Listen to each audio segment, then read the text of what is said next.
समंदर की उस बिल्कुल उस अथाह गहराई की कल्पना कीजिए जहां सूरज की रोशनी कभी नहीं पहुंच पाती। चारों तरफ सिर्फ एक घना और गुप्त अंधेरा है। और वहाँ पानी का दबाव इतना ज़्यादा होता है कि वो लोहे को भी आसानी से पिचका दे। बिल्कुल। और इस खामोश ठंडी दुनिया में ना अचानक एक धड़कन गूंजती है। एक ऐसी धड़कन जो इतनी ताकतवर है कि उसको 3 किलोमीटर दूर से साफ सुना जा सकता है। हाँ, और फिर एक पुकार उठती है। मतलब एक ऐसी आवाज़ जो आज के किसी आधुनिक जेट इंजन के शोर को भी मात दे दे और बिना रुके सैकड़ों मील तक चलती रहे। सही बात है। और अगर इस जीव के आकार को समझना हो ना, तो बस इतना जान लीजिए कि इसके दिल से निकलने वाले जो मुख्य धमनियां हैं यानी ब्लड वेसल्स, हाँ, वो इतनी चौड़ी होती हैं कि एक इंसान उनमें आराम से तैर सकता है। ये हमारी इसी धरती का एक जीता जागता रहस्य है, जिसे हम नीली व्हेल या ब्लू व्हेल कहते हैं। एग्जैक्टली और ये रहस्य सिर्फ इनके इस विशाल आकार तक सीमित नहीं है। इनका अस्तित्व पूरे इकोसिस्टम के लिए एक बहुत बड़ा संकेतक है। सही कहा। तो स्वागत है आप सभी का सीक्रेट वर्ल्ड विवेक में। आज की इस डीप डाइव चर्चा में हम इसी चमत्कार को डिकोड करने वाले हैं। बिल्कुल। और आज हम इन रिसर्च पेपर्स और डॉक्यूमेंट्स को बिल्कुल स्लाइड टू स्लाइड एक्सप्लेन करेंगे ताकि हर एक डिटेल समझ में आए। और इसीलिए अगले 12 मिनट का ये सेशन बहुत ही थ्रिलिंग होने वाला है। तो जल्दी से लाइक और सब्सक्राइब जरूर कर लीजिए। हाँ, क्योंकि आज हम सिर्फ इनकी तारीफ नहीं करेंगे, हम देखेंगे कि कैसे मॉडर्न साइंस जैसे कि 2025 सैफायर प्रोजेक्ट इनकी जिंदगी के पन्नों को पढ़ रहा है। राइट। और सबसे जरूरी बात कि कैसे हमारा ये आधुनिक औद्योगिक विकास और समुद्र के तल पर माइनिंग इनके वजूद के लिए एक नया और बहुत भयानक खतरा बन गया है। ये सच में एक ऐसी चर्चा है जो एवोल्यूशनरी बायोलॉजी के सबसे बड़े आश्चर्यों को एनवायरनमेंट के सबसे कड़वे सच के सामने ला खड़ा करती है। तो चलिए इस कहानी के पहले अध्याय से शुरुआत करते हैं, जो आज से करोड़ों साल पीछे जाता है। हाँ, क्योंकि इन पर जो खतरे मंडरा रहे हैं उन्हें समझने से पहले ये जानना जरूरी है कि इन्होंने खुद को इतना बड़ा बनाया कैसे। बिल्कुल। मतलब डॉक्यूमेंट्स में एक जीव का जिक्र है जिसका नाम है पैकीसीटस, और ये हिस्सा सबसे ज्यादा चौंकाने वाला है। अरे वो तो है ही, मतलब एवोल्यूशन का ये सबसे अजीब मोड़ है। वही ना। ये बिल्कुल वैसा है जैसे लाखों साल पहले जमीन पर चलने वाले किसी 4 पैर वाले जानवर ने समंदर को देखा हो और बोला हो कि अब मुझे एक सबमरीन बनना है। सबमरीन बनना है, हाँ, ये सही एनालॉजी दी आपने। तो इसको थोड़ा खोलकर समझते हैं कि जमीन से समंदर तक का ये बदलाव आखिर फिजिकली मुमकिन कैसे हुआ। देखो, पैकीसीटस का ये जो ट्रांसफॉर्मेशन है ना, ये बायोलॉजी की सबसे जटिल घटनाओं में से एक है। वो बेसिकली जमीन पर रहने वाला एक मैमल था। अच्छा, मतलब वो दिखता कैसा था? किसी कुत्ते या भेड़िए जैसा? हाँ, एग्जैक्टली उसका ढांचा आज के भेड़ियों जैसा ही था, लेकिन एवोल्यूशन हमेशा जरूरत के हिसाब से होता है। जमीन पर शिकारियों का खतरा था और खाने की कमी थी। तो इसने उन्हें धीरे धीरे पानी की तरफ ढकेल दिया होगा। बिल्कुल, और जैसे जैसे पीढ़ियां गुजरी और उन्होंने पानी में ज्यादा वक्त बिताना शुरू किया, तो उनके शरीर ने खुद को इस नए माहौल में ढालना शुरू कर दिया। राइट। मतलब फिजिक्स के नियम यहाँ काम आते हैं, क्योंकि पानी में तैरते वक्त शरीर का कोई भी बाहर निकला हुआ हिस्सा ड्रैग यानी रुकावट पैदा करता है। हाँ, और इसीलिए उनके पीछे के पैर, जिनकी पानी में कोई खास जरूरत थी नहीं, वो एनर्जी बचाने के लिए लाखों सालों में सिकुड़कर शरीर के अंदर ही गायब हो गए। ये तो काफी लॉजिकल लगता है, क्योंकि पानी को चीरने के लिए एक स्ट्रीमलाइंड बॉडी चाहिए। लेकिन उन आगे के पैरों का क्या हुआ जो जमीन पर चलने के काम आते थे? आगे के पैर, उनकी हड्डियों का ढांचा वैसा ही रहा, बस वो चपटे होकर फ्लिपर्स में बदल गए, यानी एक पंखे जैसी संरचना। अरे वाह! मतलब अगर आज भी उन फ्लिपर्स का एक्सरे निकाला जाए तो उसमें इंसानों के हाथ जैसी ही उंगलियों की हड्डियां दिखाई देंगी। ये उनके जमीनी अतीत का एक जीता जागता सबूत है। क्या बात है। और वो इन फ्लिपर्स का इस्तेमाल पानी में डायरेक्शन बदलने और बैलेंस के लिए करते हैं, राइट? बिल्कुल सही कहा। ये तो हो गई पैरों की बात। लेकिन जब मैं ये डॉक्यूमेंट्स पढ़ रहा था तो एक सवाल बार बार मेरे दिमाग में आ रहा था कि ये मछलियों की तो नहीं है, ये मैमल्स हैं। हाँ, इन्हें सांस लेने के लिए हवा चाहिए होती है। वही तो। एक भेड़िया पानी के अंदर तो सांस ले नहीं सकता। तो सांस लेने का ये पूरा सिस्टम कैसे डेवलप हुआ उनमें? यहाँ आती है ना नेचर की सबसे शानदार इंजीनियरिंग।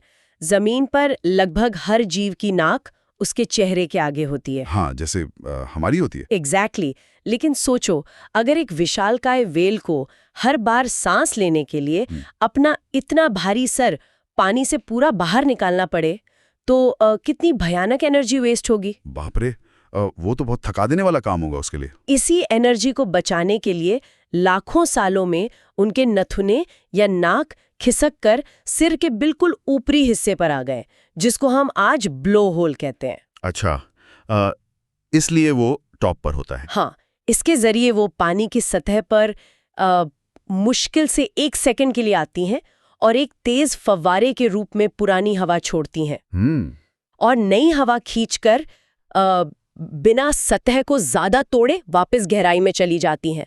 ये एनर्जी बचाने का तरीका सच में अद्भुत है ना? और इसी पानी के माहौल ने उन्हें इतना विशाल होने की आजादी भी दी है। जमीन पर तो 150 टन का कोई जीव खुद के वजन से ही कुचल जाएगा। बिल्कुल, जमीन पर तो ग्रेविटी सबसे बड़ा प्रॉब्लम है। हड्डियां इतना वजन सही नहीं सकती। लेकिन समंदर के खारे पानी ने उन्हें एक नेचुरल बॉयंसी या प्लवनशीलता दी। पानी ने उनका पूरा वजन उठा लिया, जिससे ग्रेविटी का असर लगभग 0 हो गया। और इसी आजादी ने उन्हें इतना बड़ा होने का मौका दिया। आज हम जिन ब्लू व्हेल्स की बात कर रहे हैं वो 70 से 90 फुट तक लंबी होती हैं। हाँ, जो धरती पर कभी भी पाए गए सबसे बड़े डायनासोर से भी बड़ी हैं और उनका वजन 150 टन तक होता है। अब यहाँ एक मैथ का सवाल खड़ा होता है। 150 टन की बॉडी को जिंदा रखने और उसे समंदर में हजारों किलोमीटर तैराने के लिए एनर्जी भी बहुत चाहिए होगी। बहुत ज्यादा। उन्हें अथाह खाने की जरूरत होती है। और यहीं से हमारा दूसरा पॉइंट जुड़ता है। डॉक्यूमेंट्स बताते हैं कि न्यूजीलैंड की पिग्मी ब्लू व्हेल वैसे तो पूरे देश के चक्कर लगाती हैं, लेकिन उनके लिए एक जगह सबसे खास है, साउथ टरानकी बाइट। हाँ, साउथ टरानकी बाइट। ये जगह उनके लिए किसी एकलौते और विशाल रेस्टोरेंट या इंजन की तरह है जो उन्हें पूरी एनर्जी देता है। देखो, ये जो साउथ टरानकी बाइट वाला एरिया है ना, ये ओशनोग्राफी के हिसाब से बहुत यूनिक है। यहाँ एक प्रोसेस काम करती है जिसे अपवेलिंग कहते हैं।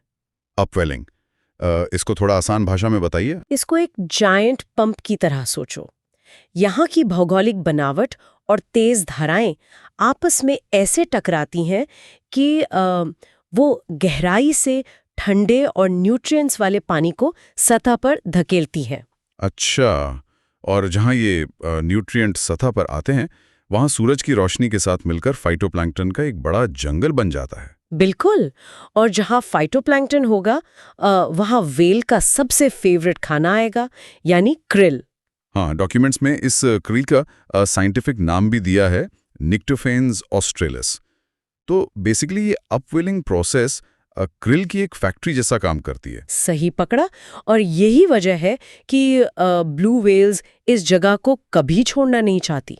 उन्हें यहाँ इतना खाना मिलता है कि उनकी बैटरी तुरंत चार्ज हो जाती है। और पता है, साइंटिस्ट के लिए ये जगह व्हेल्स के रहस्य सुलझाने वाली एक नेचुरल लैब बन गई है। बिल्कुल, ऑरेगन स्टेट यूनिवर्सिटी और न्यूजीलैंड के साइंटिस्ट का जो 2025 सैफायर प्रोजेक्ट है, उसका जिक्र इन पेपर्स में बहुत डिटेल में है। हाँ, इसका मेन गोल ये समझना है कि क्लाइमेट चेंज और बदलते एनवायरनमेंट का इन पर और इनके खाने पर क्या असर हो रहा है। लेकिन सबसे इंटरेस्टिंग बात पता है क्या है? इनका नया टूल किट। ये अब दूरबीन लगाकर व्हेल गिनने वाला जमाना नहीं रहा। वही तो, मतलब जब मैंने पढ़ा कि वो ड्रोन से व्हेल का आकार नाप रहे हैं तो मैं चौंक गया। हाँ, आखिर हम 150 टन की व्हेल को किसी तराजू पर तो बैठा नहीं सकते ना। तो एक छोटा सा ड्रोन पानी के अंदर तैरती हुई इतनी बड़ी व्हेल को एग्जैक्ट कैसे नाप लेता है? ये मैथ कैसे काम करता है आखिर? इस टेक्निक को फोटोग्रामेट्री कहते हैं और ये बहुत ही सटीक होती है। ड्रोन्स व्हेल के ठीक ऊपर एक फिक्स हाइट पर उड़ते हैं। अच्छा। ड्रोन में एक एल्टीमीटर होता है जो हाइट का परफेक्ट डेटा देता है। फिर इस हाइट और कैमरा सेंसर को मिलाकर एक इक्वेशन बनती है। ओ, जिससे फोटो के हर एक पिक्सल की जमीन पर रियल डिस्टेंस निकाल आती है, राइट? बिल्कुल। फिर साइंटिफिक लोग मॉर्फोमेट्रिक्स नाम के सॉफ्टवेयर से व्हेल की लंबाई और चौड़ाई नापकर उसका बॉडी एरिया इंडेक्स या BII निकालते हैं। यानी ये सिर्फ लंबाई नापना नहीं है, पूरे शरीर का एरिया निकालना है। पर पेपर्स में बॉडी के खास हिस्से पर बहुत जोर दिया गया है, जो 20 से 90% वाला हिस्सा है। ऐसा क्यों? क्योंकि यही वो जगह है जहां पे व्हेल अपनी चर्बी यानी ब्लबर जमा करती है। देखो, ब्लबर सिर्फ फैट नहीं है, ये एक बायोलॉजिकल बैटरी है। जो उन्हें ठंडे पानी में गर्म रखती है और तैरने में मदद करती है। और सबसे बड़ी बात, ये उनकी रिजर्व एनर्जी है। इसी 20 से 90% वाले हिस्से की चौड़ाई नापकर वो देखते हैं कि बैटरी कितनी चार्ज है। मतलब अगर व्हेल पतली है तो इसका सीधा अर्थ है कि तैराकी बाइट में क्रिल कम है और वो कुपोषण का शिकार है। सही समझे। लेकिन ये तो सिर्फ बाहरी जांच हुई। इनके टूलकिट में एक और ऐसी चीज है जो काफी अजीब लगती है सुनने में, बायोप्सी डार्ट्स। हाँ, मुझे लगा था कि इतने बड़े जीव से सैंपल निकालने के लिए कोई बड़ी मशीन चाहिए होगी, लेकिन ये डार्ट सिर्फ 7 मिलीमीटर का होता है। अरे 7 मिलीमीटर तो उनकी मोटी चमड़ी के सामने एक मच्छर के काटने जैसा भी नहीं है। उन्हें शायद पता भी नहीं चलता होगा। पर इस छोटी सी नीडल में इतनी सारी इन्फॉर्मेशन होती है जो सच में हैरान करती है। बिल्कुल। ये एक छोटी सिलिंड्रिकल सुई होती है जो स्किन और ब्लबर का थोड़ा सा हिस्सा निकालकर तुरंत वापस उछल जाती है, और इसमें उनकी जिंदगी का पूरा डेटाबेस होता है। तो लैब में इसका क्या करते हैं? इसका एनालिसिस करके उनके हार्मोन्स चेक किए जाते हैं, जैसे कि कॉर्टिजोल हार्मोन।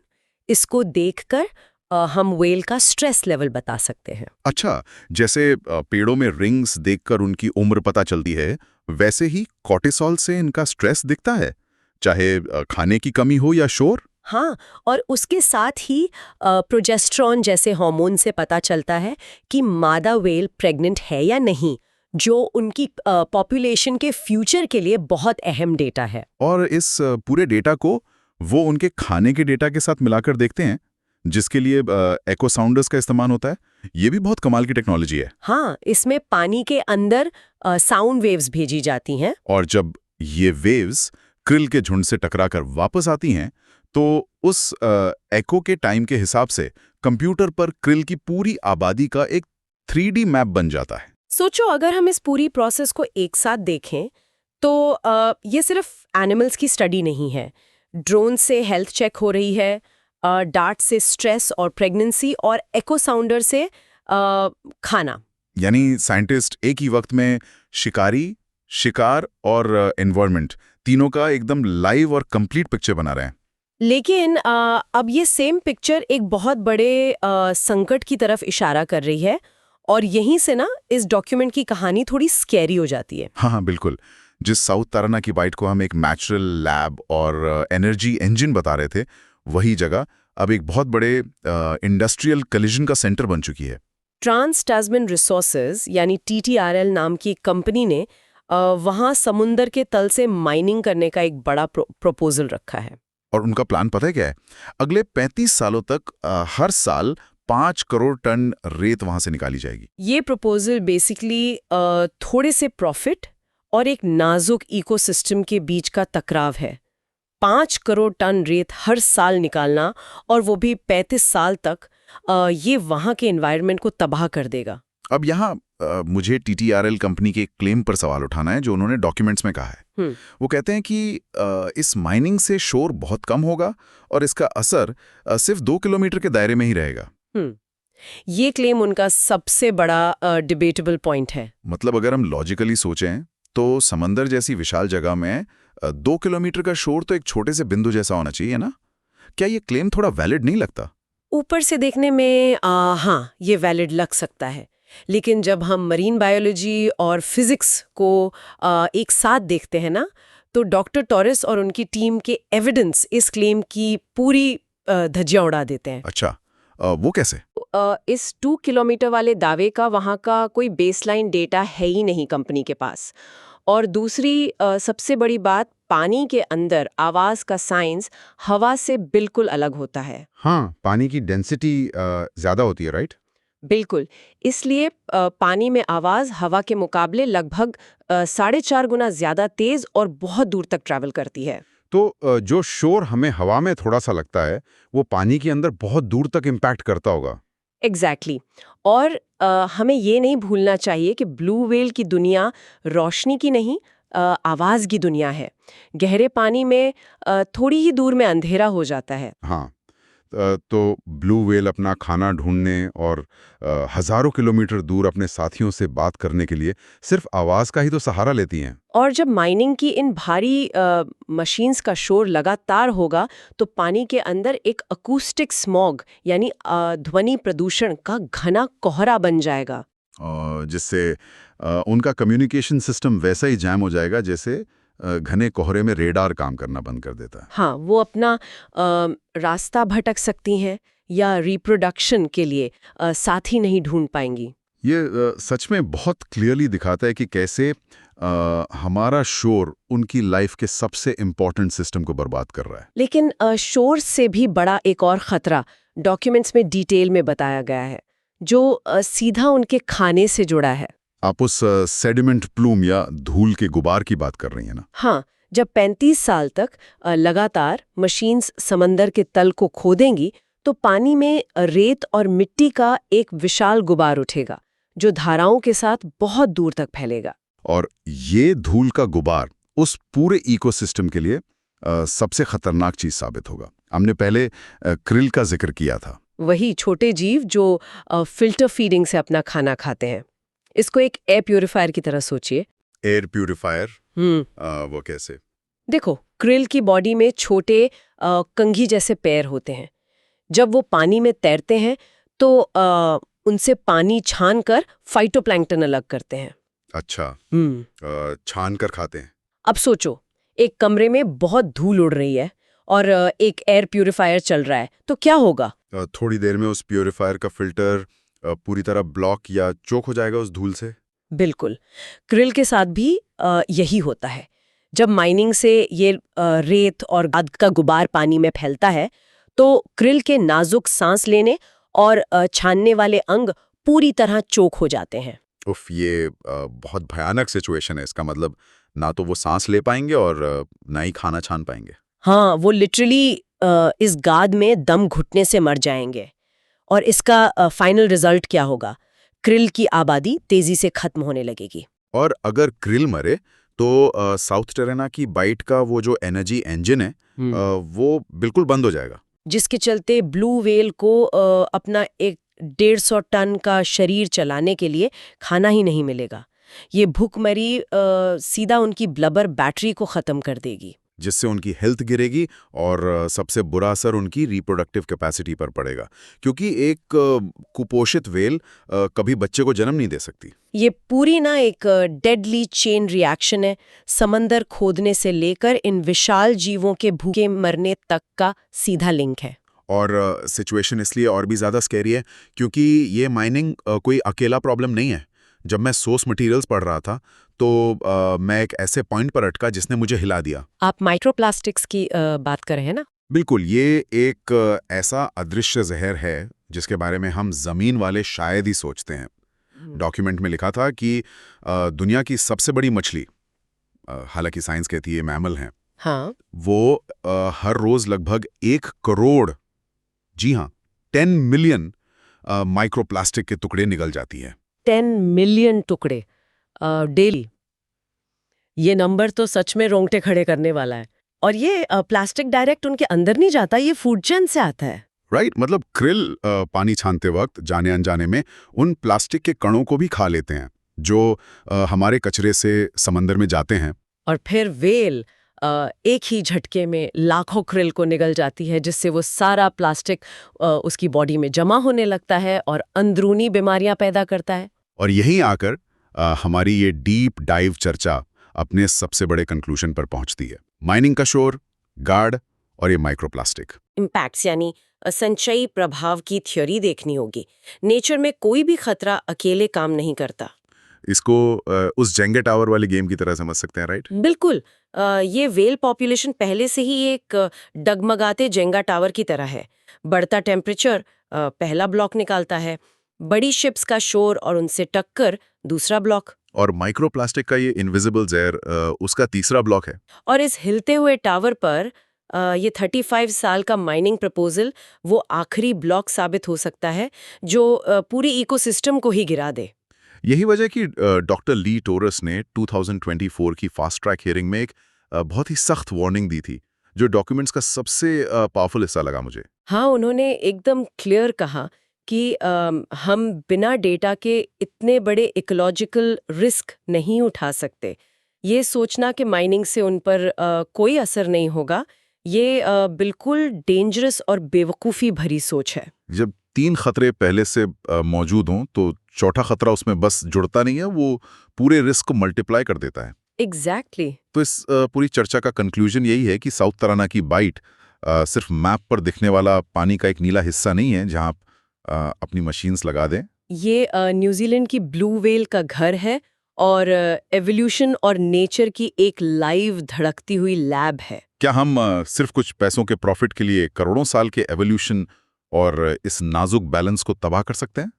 ये एक ऐसा सवाल है जिसका जवाब हमें बहुत सोच समझ कर देना होगा। बिल्कुल, ये डिसीजन हमें लेना है क्योंकि ब्लू व्हेल हमें बताती है कि समंदर कितने गहरे हैं और हमारे डिसीजंस की गूंज उन गहराइयों तक कैसे जाती है। तो आज के इस स्लाइड टू स्लाइड एक्सप्लेन के एंड में इस डीप डाइव को खत्म करते हुए मैं एक आखिरी थॉट छोड़ना चाहूंगा आप सबके लिए।